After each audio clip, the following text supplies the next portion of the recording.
selamat pagi pemirsa. Bagaimana kabar Anda pada pagi hari ini? News Info kembali hadir untuk memberikan informasi terkini dan teraktual yang sedang hangat diperbincangkan. Bersama saya Tessa Natasha yang akan menemani Anda selama 30 menit ke depan.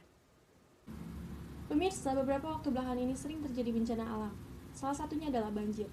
Usai diguyur hujan deras pada hari Jumat, Kabupaten Bandung, Jawa Barat kebanjiran. Hingga beberapa rumah warga terkena dampaknya. Aduh, aing mah kebanjiran nih. Oh, masjid kebanjiran nih.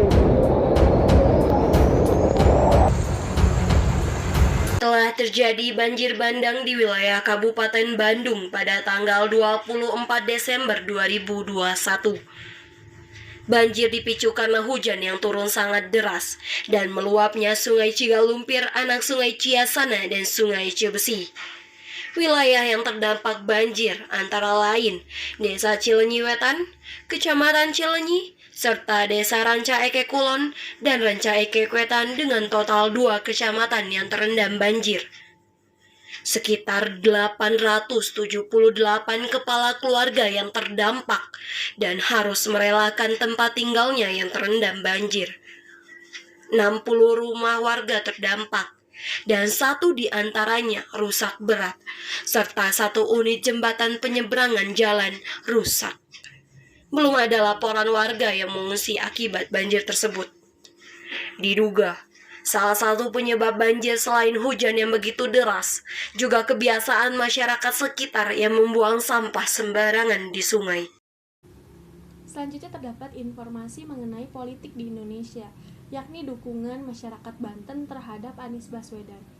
Meskipun pemilihan presiden akan dimulai 3 tahun lagi, warga Banten sudah mendeklarasi dirinya untuk mendukung Anies Baswedan untuk maju menjadi presiden di tahun 2024. Kami, jaringan warga relawan Jawara Banten,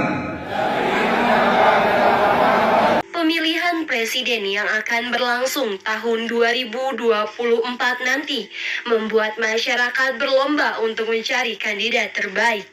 Salah satu di antaranya yakni Bapak Anies Baswedan yang kini sedang menjabat sebagai gubernur di DKI Jakarta. Masyarakat Banten telah mendeklarasikan melalui sumpah atas dukungannya untuk Bapak Anies Baswedan yang akan dicalonkan sebagai calon presiden mendatang. Jaringan warga relawan Anies atau Jawara Banten siap untuk menampung orang-orang yang akan memilih Anies Baswedan sebagai calon presiden mendatang.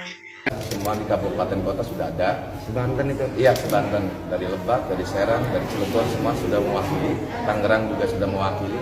Saya pikir tinggal hanya gerakan terakhir, gerakan konkret, insya Allah kedepannya lebih masif lah. Kira-kira kapan nih Jawara Banten mendatangkan Anies ke sini? Berkegiatan apa gitu?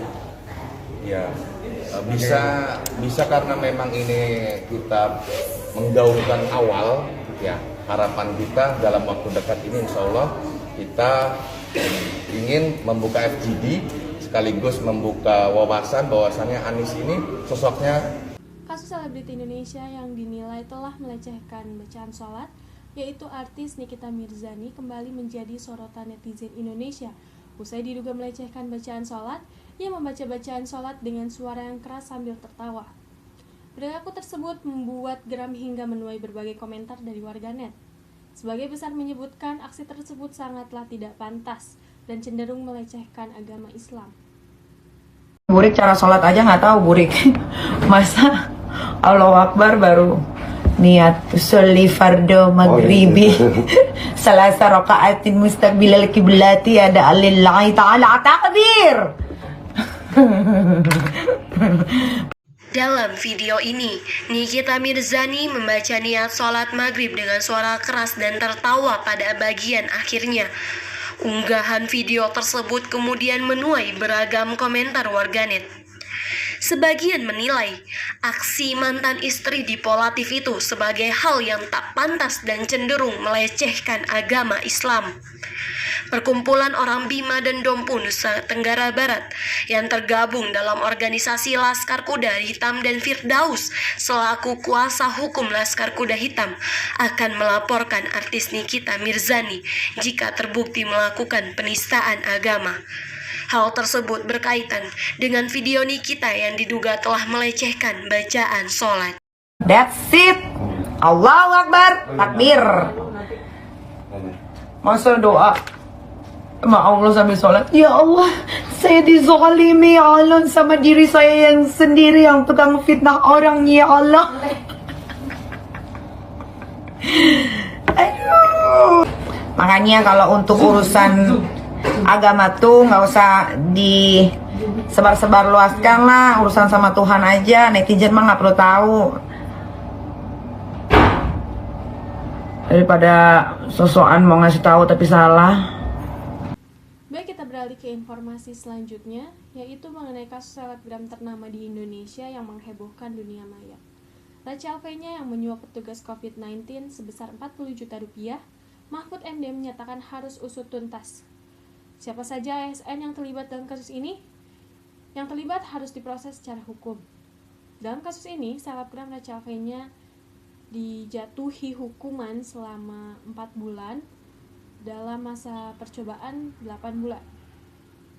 Makanya saya singgung itu termasuk dari pungli, biar nanti diproses secara hukum, karena ada hukumnya. Jadi yang saya baca di pengadilan itu pengakuannya saya bayar ke Mbak ini 40 juta, lalu di-store ke ini yang ASN itu di suatu institusi itu sekian. Nanti saya mau sampaikan agar itu diusut, gitu. Biar tidak biasa melakukan itu. Berarti yang dari laporannya itu termasuk pelajaran ya Pak ya, supaya tidak terulang lagi seperti Iya, ini, ya, Pak, ya? iya, penindakan. Tetapi ya itu tadi yang penting bagi saya sebenarnya kesadaran moral itu diutamakan oleh setiap warga negara. Kalau kita ini kan penegak hukum, jadi pakai pasal undang-undang nomor berapa, pasal berapa, kita penegak hukum. Informasi kali ini tidak kalah hangat dari informasi sebelumnya, yaitu mengenai virus Omikron yang sudah memasuki negara Indonesia. Hingga pekan ini terdeteksi ada 46 orang yang terkena virus Omikron di Indonesia, yang sebagian besar berasal dari para pelaku perjalanan internasional.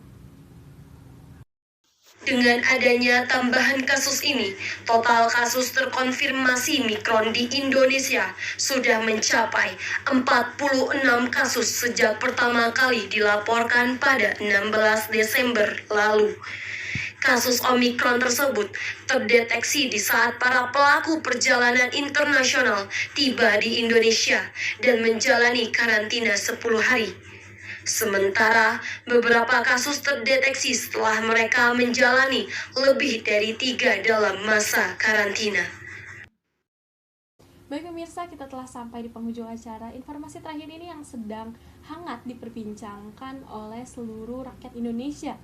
Timnas Indonesia melangkah ke partai final Piala AFF 2020 usai menang dramatis 4-2 atas Singapura.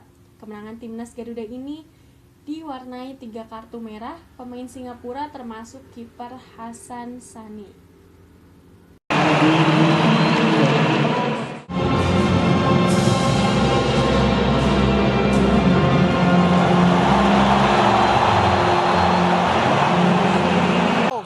Indonesia akhirnya melaju ke final Piala AFF 2020 seusai mengalahkan Singapura dengan skor 4-2 pada laga kedua semifinal yang berlangsung hingga babak tambahan 2x15 menit di Stadion Nasional Singapura, Sabtu 25 Desember 2021.